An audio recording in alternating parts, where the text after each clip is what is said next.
the Panic Button Podcast. I'm Nina. I'm Jessi. And getting fat is a bunch of bullshit. Oh, you censored yourself. Look at you.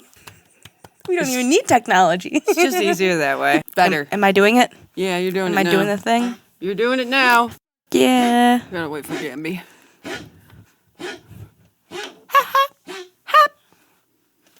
There you go.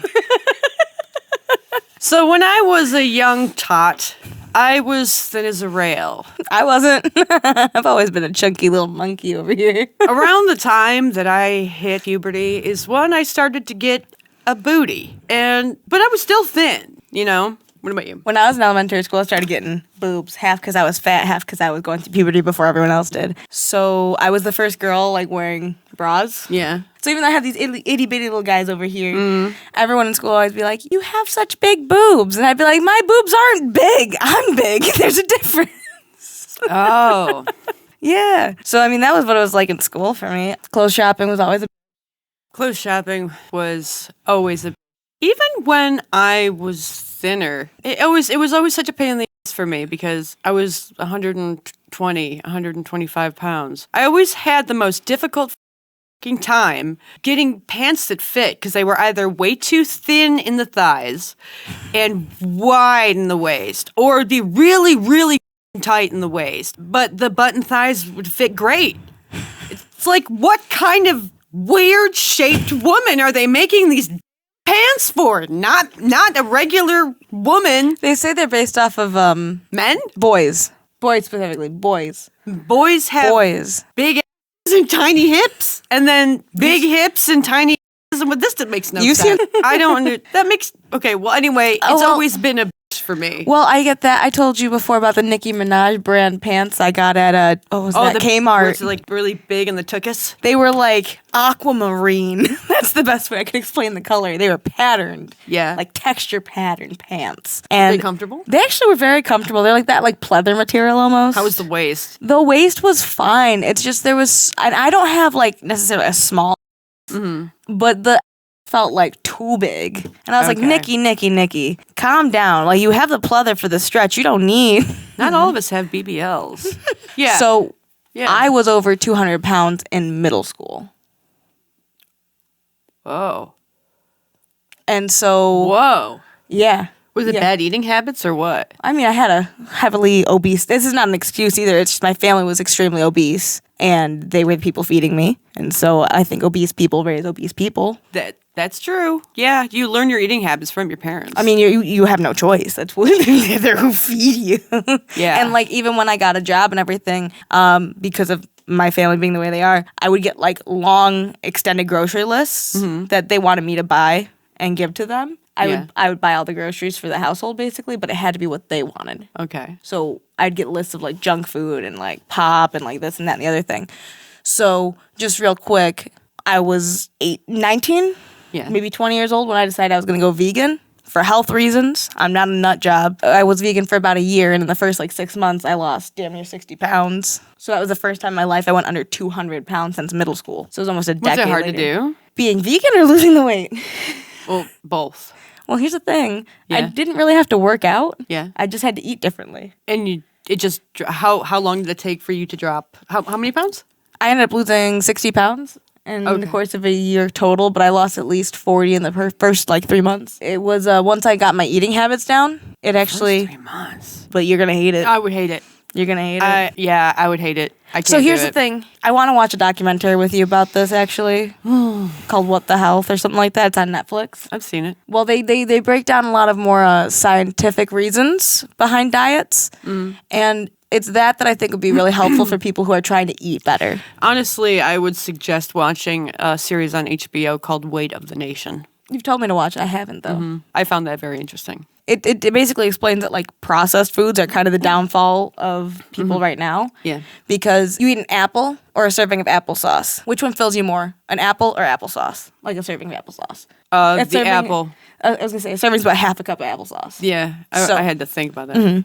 Where a large apple. That would be filling. It would hurt my stomach, though. So the applesauce is processed, the apple isn't. There's less calories in a large apple than there is in applesauce because in that serving of applesauce, you have the sugar, the preservatives, the salt, and then at least 2 or 3 apples that have been mushed down and processed into that. Yeah. So you're getting less full and you're getting more calories. So Okay. the process that I believe is helpful is a whole food diet, which basically says you're just cutting out more processed foods. It's not it's not saying go vegan. It's saying that instead of eating applesauce, I'm going to cut up my apples real fine and eat it like that, you know? Okay. Or like instead of going and buying like those pre-made drink mixes, Yeah. with other smoothies, I'm going to make one at home myself. Something that's putting less process into it. Yeah, that's why I wanted to mention that though, because I'm not someone who's ever been thin. Never have I been thin. However, I've been extremely morbidly obese. I was 230 pounds at my heaviest, and that seemed to help a lot more with keeping the weight off at least. So when I was in my 20s is when I dropped to my lightest weight, my early 20s. I went through a bad breakup.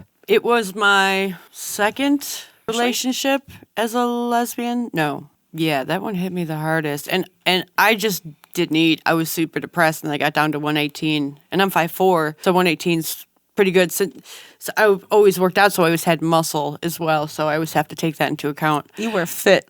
Yeah.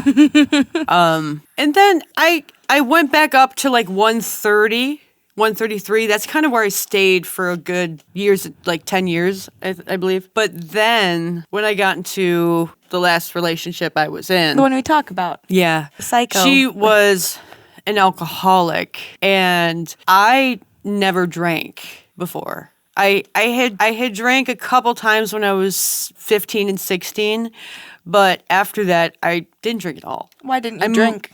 Because I didn't like the way it made me feel. It always made me nauseous and sick. So when I was 16 and I had my first hangover, it was the last hangover I had until I got in my 30s, started dating the alcoholic, and I started actually enjoying the feeling of alcohol because she would drink, so I would like take a shot, and it was absolutely horrific. It's a topic we could get into. But it made me feel looser. See, this was also around the time where I was having a lot of mental health issues with depression, especially anxieties, when my agoraphobia really started going gung-ho for me. So the alcohol took a lot of the edge off, which was a very bad thing because I was already in having mental health issues. I was having issues getting my medication. I was having issues with therapists and psychiatrists. I was having issues with my when the parents. alcohol comes out.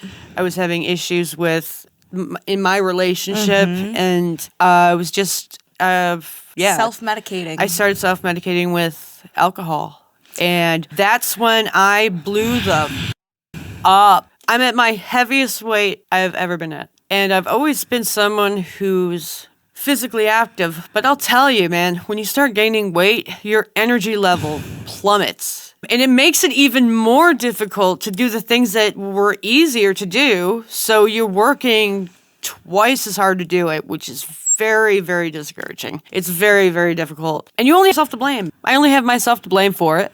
You know, I got myself in the situation. I picked the bad person, even though, the mental health issues weren't my fault. Yeah, you didn't know, but at the same time, I do hear how you're saying it's your fault. Because it's my fault that I'm the way that I am. I'm the one that put the food in my mouth. I'm the one that was taking the drinks and stuff. Right, so. Like I could still be vegan today and I'd probably look real good, Why don't you? I like meat. I like meat too. And after I lost like 60 pounds, I was like, I lost a third of myself almost. A good steak. Damn. So this is what helps the best. I mean, this is what I would do if I had more self-control. I think once I get on the right path, it'd be easier, with my medication, all that. But meat should be more of a rarity in my diet. Just, I don't know about everyone else. I don't know anything about like your diet, right? Mm-hmm. Meat could be the best thing for you. However, for me, if I take dairy and meat and I just cut them down to maybe twice a week, yeah, I'd lose a ton of weight. And those sugary drinks. I could drink those still. Oh, well, for me, I need to cut out like a ton. Chocolate is my downfall. Chocolate at night is my downfall. I'm pretty sure that going vegan is what reversed my diabetes. I'm pretty sure I need to reduce my chocolate just a little bit more. It has been a freaking struggle. I see myself doing it, and I'm like, don't do it, and I'm still doing it. It's like, no. no, stop it. I have never felt so uncomfortable in my body in my life. I know what my vice and I don't is. even understand why there is such a need for body positivity, being overweight. I'll tell you, I've been fit. I've been thin. I look at my pants now and I'm like, how the did I fit into those? And I know what it's like to be bigger. And first of all, it's much more difficult to wipe my because of the rolls. The rolls get in your way. And also it's really hard to stretch. It's not as easy to stretch because the rolls are getting in the way and it's like preventing me. Like even tying my shoes. I'm like, this is a new thing, a new experience I never wanted to experience. I didn't need to learn this. But the fat rolls, the fat rolls on the stomach are by far the worst, man. Because that's where I feel it the most. Because women's pants are usually they fit lower, so the fat roll hangs over. The muffin and top. When I can feel it with my thigh, that's when I get concerned. I'm really concerned about my weight right now. I got my workout schedule. Is we're going to the gym after this. No, I will not go to the gym. No, I have a treadmill. I have weights. I have a weight bench. Screw the gym, because that's not going to happen. That's not what I'm saying. I'm saying that we're going to work out after this, not like we're physically going to the gym. Oh my God. Do you think that they're thinking they're going to catch us at the local gym? Good luck. We're not there. How I lost weight before, and this is terrible. I was in my 20s though, so it makes sense. But I used to live off of coffee and a donut, and then at night I would have peanut butter. That's all I would eat because I didn't like food. You know what I lived off of when I was skinny? And I just walked a lot. That's all I did. I didn't even run. I didn't even do hardcore cardio. I just walked. I was thinner when you met me, right? Yeah. Yeah, okay. I wasn't working at such a high-paced job. You know what I lived off of? Huh. Ramen noodles and fucking beef jerky. Yeah, those are both processed foods that probably are good for you. Everyone was like even my mom saw me and was like, I will buy you something to eat. She goes, this can't be good. But rocking on a budget, living in a gas station. Yeah, man.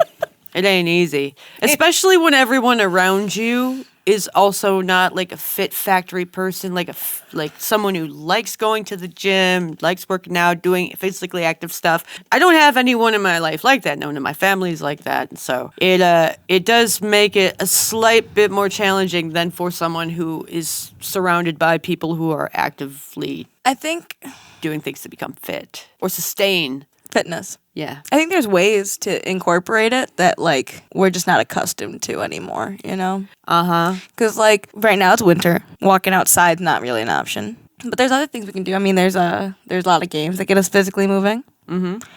But the VR makes you dizzy. But there's a lot of things you can do, like yoga. I'm going to try to get back into my workout schedule. Drinking has been a vice for me for too long. When my grandfather passed when I was 9, he passed when I was 9. We moved into my grandma's house when I was 13. And I started raiding the liquor cabinet then.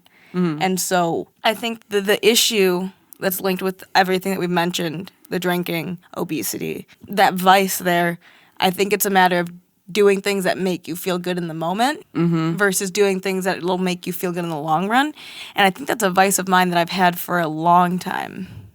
For me, it's more dealing with the stomach pain because I have an issue with. But why do you drink? Food. I stopped drinking. Well, I mean, why did you drink before? Because I was using it as an excuse to get work done easily. Because when I have to do work things, it's more of a challenge to do it when I'm sober, but when I'm drinking, it's less of a challenge, and I'm more apt to do it because I'm more loose and I'm not overthinking things. And yeah, which is a vice because it also makes food taste wonderful for me. Probably makes your stomach hurt more. I don't like eating because it hurts my stomach. It's very rare that I find something that actually feels good in my stomach. So drinking made food taste great, and I would crave food. And that was a new thing for me, and I was enjoying it. And then I started really hating it because my stomach was starting to protrude, and I never had a stomach that was this flabby, gelatinous. It's horrific. It's so uncomfortable. It is one of the biggest, and yet it's one of the biggest issues I've had in my life. Is my stomach. And the part you hate is that. I do too because I feel like it hangs down. It's disgusting. What gets me the most are these love handles back here. Cannot stand those. It's something that should be easily fixed that I haven't put the time or effort into. Have you ever been physically active? Did you do any sports? Yes. Like what? But I did track and field. Okay. But I got real sick while doing track and field because of my weight and my diabetes, and I almost went blind doing it. I had to have eye surgery, and then they pulled me out of it. I did softball. I did all the show choir, music stuff, dancing, blah, blah, blah. But I was never I was actually catered more to be someone who shouldn't do those things. Yeah. Because even though what would have been best for me would be, hey, go into the track and field, do your stuff. When you start feeling like shit, get out and then come back the next day. Instead, they were like, oh no, can't do that. I've always been physically active. I was doing basketball, softball, skiing. Basketball and softball was basketball was in middle school, and then I did softball and tennis, racquetball in college. I've been skiing since I was in 6th grade. Was doing martial arts for 12 years, 15 years, quite some time. Then I went into kickboxing. I always walked. I always hiked the gorge. I did breakdancing and parkour. When I was in my late 20s. I was more physically active in my adulthood than I probably ever was in my childhood, which says a lot. But I also want to point out that with that whole vegan thing, I maintained most of that weight loss up until recently, when I also had a similar issue to yours. But I maintained, and I'm sure I'll get back down to about where I was, because as long as I'm not putting worse shit in my body. For me, it's about changing my routine, but it's hard for me to start a routine and not revert back to my old routine. It's going to take me a little bit more persistence to do it. It's going to take me a little while to keep doing it and then failing, and then keep doing it and failing, and then finally I'll get the hang of it. It just takes. I know me, and I know how long things take and how I get through things. I know I eventually get there. I just know that for me, it does take a little bit of stumbling, and that's how I learn. Well, they say, I'm not saying this is right.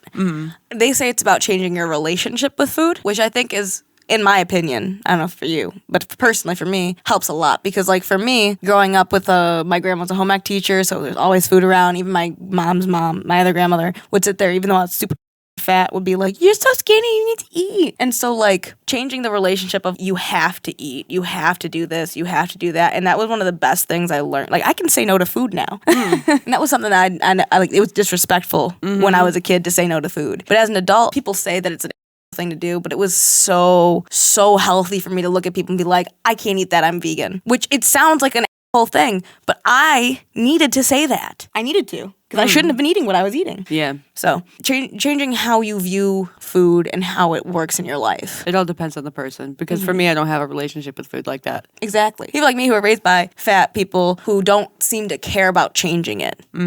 That's how you change it. What tricks do you guys know? Yo, please. I'll take anything. You can leave it in the comments below, because we'd really like to know. That's for damn sure. Help us on this journey. Help! Send help. I do watch Derek for More Plates, More Dates, though. He is very informative. You should go check him out and then refer him back to us. We could react to his stuff one of these days. We could.